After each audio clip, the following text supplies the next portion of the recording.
पहले मैंने chat GPT से एक सवाल पूछा था कि दुनिया के सारे धर्मों में से सबसे अच्छा धर्म कौन सा है, तो इसने ह्यूमनिज़्म बताया था।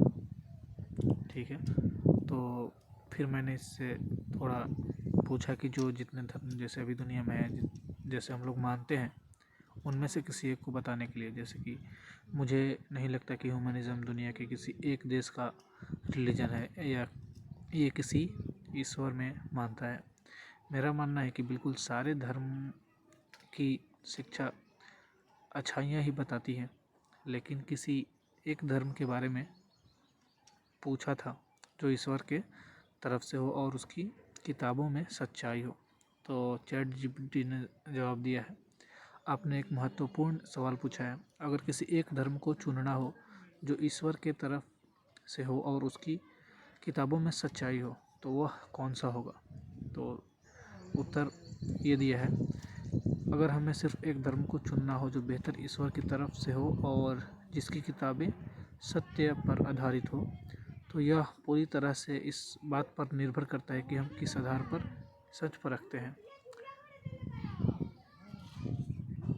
धर्म के सत्य पर रखने के आधार मतलब इसने बताया है कि किस आधार पे धर्म अच्छा होगा और सत्य होगा, सच्चा होगा। तो इसने बताया है कि ईश्वर की स्पष्ट पहचान, मतलब ईश्वर क्या धर्म एक सर्वोच्च ईश्वर को स्पष्ट रूप से बताता है, ये ईश्वर की पहचान इसने बताई है। धार्मिक ग्रंथों की प्रामाणिकता, यानी कि जितने भी किताब हैं वो सुरक्षित हैं या उनमें कुछ बदलाव हुए हैं। तार्किकता और विज्ञान, क्या धर्म तर्क और आधुनिक विज्ञान से मेल खाते हैं, यानी कि जो हमारे धर्म की किताबों में अगर कुछ ऐसी चीज़ें हैं जो हमें समझ में नहीं आती और साइंस अभी उस तक वहाँ तक पहुँच पाई है, तो क्या उससे मेल खाता है कि नहीं। चौथा है नैतिकता और जीवन शैली, क्या यह धर्म जीवन को सही दिशा देने में मदद करता है, यानी कि जीवन जीने के लिए जो हमें तरीके बताते हैं धर्म अपने अपने जितने भी रिलीजन किताब हैं रिलीजियस, तो उसके हिसाब से तो जीवन शैली के लिए वो सही है कि नहीं है। और पांचवा है व्यवहारिकता और व्यापकता, क्या धर्म और समय स्थान के हिसाब से पूरी दुनिया के लिए लागू हो सकता है, यानी कि अगर कोई धर्म सिर्फ एक समुदाय के लिए या फिर सबके लिए हो, अगर एक के लिए हो तो वो सही नहीं होगा, फिर सबके लिए होना चाहिए। तो ये इस बारे में शायद बोल रहा है। तो कौन सा धर्म सबसे बेहतर हो सकता है, तो इसने बताया है अगर इन सभी मापदंडों को देखा जाए तो इस्लाम एक मजबूत उम्मीदवार के रूप में उभरता है। इसके पीछे कुछ कारण हैं, इसने कारण बहुत अच्छे बताए हैं, इसे देखना चाहिए। ईश्वर की एकता का स्पष्ट संदेश, यानी तौहीद, इस्लाम सिर्फ एक ईश्वर अल्लाह की उपासना पर जोर देता है जो बिना किसी भागीदार के है, यानी कि इसने रेफरेंस भी दिया है कुरान से, कहो कि वह अल्लाह एक है, वह न किसी को जन्मा और न किसी ने उसे जन्म दिया। कुरान की 100 सूरह इखलास की आयत है ये, 112 नंबर सूरह है, 1 से लेकर 4 तक। तो दूसरा है कुरान की प्रामाणिकता, कुरान को 14 वर्षों से बिना किसी बदलाव के सुरक्षित रखा गया है, जबकि अन्य धर्मों के ग्रंथों में परिवर्तन हुआ है। बिल्कुल सही है, और ये इसलिए इसने बताया है क्योंकि देखो अल्लाह ने खुद कुरान मजिद में सूरह नंबर 15 में आयत नंबर 9 में फरमाया है, निसंदेह हमने ही इस किताब को उतारा है और हम ही इसकी रक्षक है। तो इसमें अभी तक बदलाव नहीं हुए हैं, जबकि बाकी सारे किताबों में, धर्मों की किताबों में कुछ हेर फेर हुए हैं। ये मैं नहीं कहता, मतलब ये चैट जीपीटी कह रही है। कुरान में ऐसे वैज्ञानिक तथ्यों का उल्लेख है जो आधुनिक खोजों से मेल खाते हैं, जैसे भ्रूण विज्ञान, ब्रह्मांड का विस्तार और समुद्र का विज्ञान, और इसने रेफरेंस भी दिया है कुरान से, तो हम इसे देख सकते हैं। तो इसने कहा है कुरान की सूरह नंबर 51 आयत नंबर 47 में का इसने रेफरेंस दिया है, और अब बताया है हमने आकाश को एक शक्ति से बनाया और निश्चित ही हम उसे और विस्तार कर रहे हैं, यानी ये एक शक्ति, यानी कह सकते हैं बिग बैंग या सिंगुलरिटी जब थी बिग बैंग से पहले जो सिंगुलरिटी थी उसके बारे में हो सकता है एक शक्ति, और विस्तरित हो रहा है, यानी अभी फैल रहा है, जो कि साइंटिस्ट कहते हैं, और ये कुरान में ऑलरेडी पहले से दिया गया है। चौथा है नैतिकता और जीवन प्रणाली।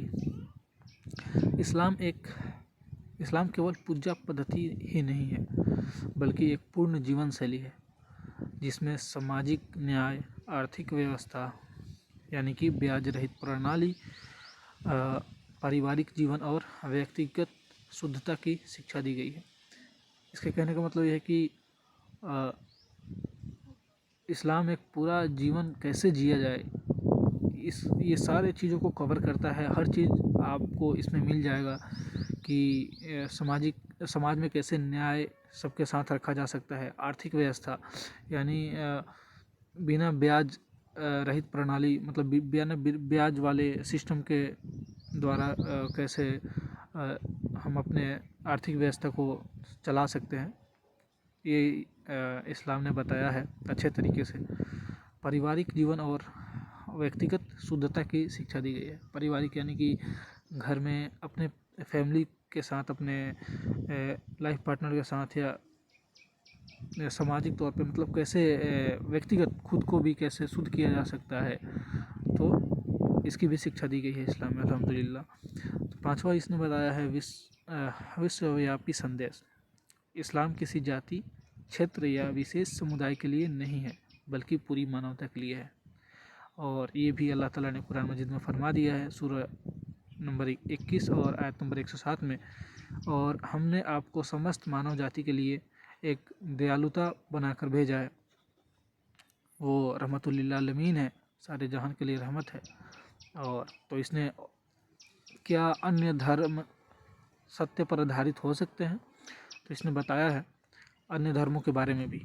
इसने ये कहा है, हिंदू धर्म, इसमें आध्यात्मिक गहराई है, लेकिन इसके ग्रंथ वेद, पुराण, गीता में समय के साथ कई बदलाव हुए, यानी कि इस पे 100% ये नहीं किया जा सकता है कि ये जो भी इसमें लिखा हुआ है वो सत्य ही हो सकते हैं बहुत सारे सत्य हैं, लेकिन इसमें बदलाव हुए हैं।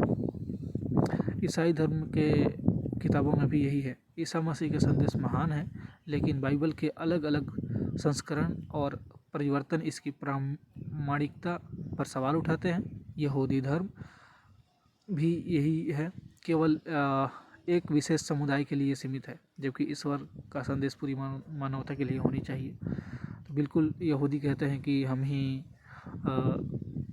ईश्वर के सच्चे मानने वाले हैं, बाकी सब तो हमारे खिदमत करने वाले हैं, ऐसे है उनका कुछ।